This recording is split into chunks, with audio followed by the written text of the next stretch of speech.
Hello you guys, I'm Donna Carroll and you've entered the set of Series 1 Conceiving Greatness. Let's go.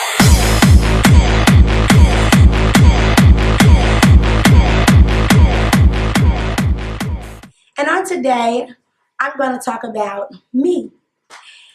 I decided to come up with this series simply because in the midst of becoming successful, great entrepreneurs, we go through the most. And it's just like when you're getting ready to conceive a child. So much is on the inside and you go through so many pains, which are called labor pains, growing pains, however you want to call them. And this series is simply a glimpse of my life and the struggles that I've been through, I've faced in order to make it to the person that I am today. I hope you all enjoy. Let's go.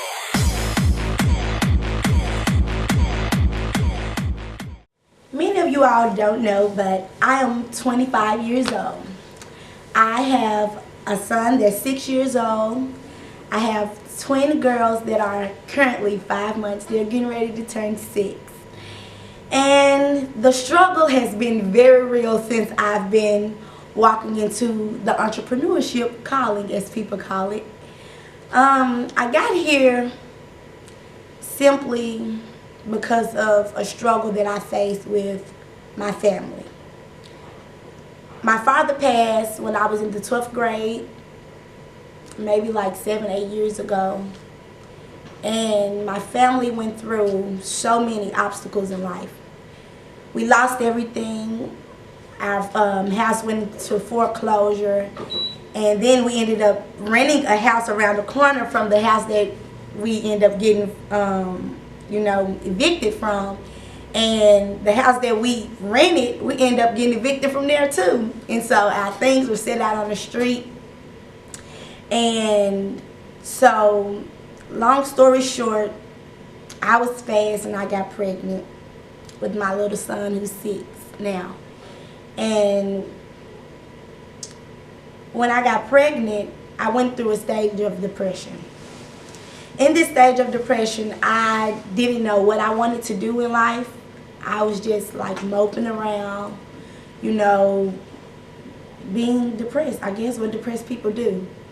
And so my mom, she told me, like, baby girl, you got to get up and do something. So me being the person I am, I just like money. And I ended up going to Williams-Sonoma. I worked at Williams-Sonoma for like 2 years. And my checks were so fine. And while me working there, I enjoyed it. And I was noticing how I was a people person.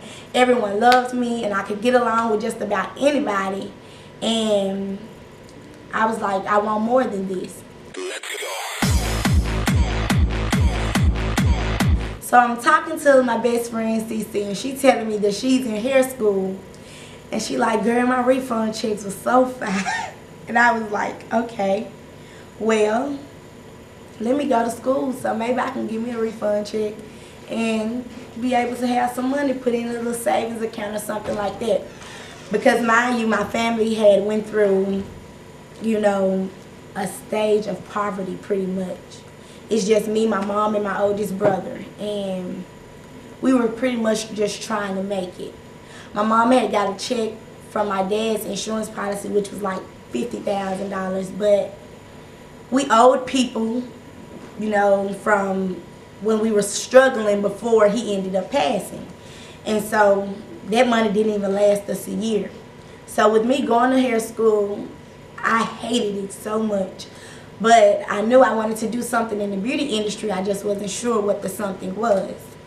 And so me going to school, I noticed that girls love hair, girls love makeup, girls love looking cute. And I love hair, I love makeup, and I like looking cute. So, with that being said, I ended up furthering my career in the cosmetology industry. And while I was in school, everybody was talking about this Brazilian hair. And I was like, I gotta give me some Brazilian hair because this is what everybody's talking about. Because at first I was just wearing Model Dreamweaver, 12 inch to be exact. I think I was spending like $20 a pack. and it blessed me. I was wearing that little 10 and 12 inch everywhere. And then when I got into the cosmetology field and they started talking about bundles, I ended up telling my homegirl, I was like, I'm about to get me some of these bundles. So it was a guy named Red. Red was selling bundles for $50 a bundle. And I would buy it from him and resell it to the girls in my school, not thinking that like this would be like my career to this day. And so I was reselling it to them and they were buying it for the $65. So I'm making like a $45 profit off of each girl. So I'm like, yeah, this is really good. So I try to go and find my own vendor on, you know, the hair thing. So I went to AliExpress thinking, okay, I got the connection. Lo and behold, I ended up ordering 3 bundles and I sold it to this one lady. And she was just as extra as she could be, boy. She was like, this stuff is breaking me out. I don't know what you selling me, but it ain't Brazilian. I'm going to have to bring this raggedy crap back to you. So she brought it back to me, and it was definitely raggedy. So I was like, okay, well, that's not it. So I'm still searching and searching. I'm calling people in California and everything. Like, I'm trying to sell a bundle. Do you know how I can get connected? And so after that, I just kept doing my research, and God blessed me to end up finding my own vendor. And so I decided to further the career in the bundle game. So time and time went past, and I was doing 2 bundles and a sew-in for like $160, where you get the 2 bundles for $130, and I was doing the sew-ins for $30. Like, that's cheap, but I was doing it.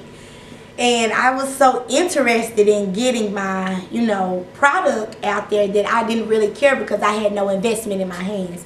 My investment was in my product. So the way I looked at it, being that my investment was in my hands, I would do a sew-in for $20, $25 because I'm confident in my product. I wanted everybody to know how good my bundles were. So time and time went past again. I dated this guy for about 2 years, and that was a bad relationship. Okay, you guys, that was the end of the first series of Conceiving Greatness. Stay tuned for series number 2. Bye-bye.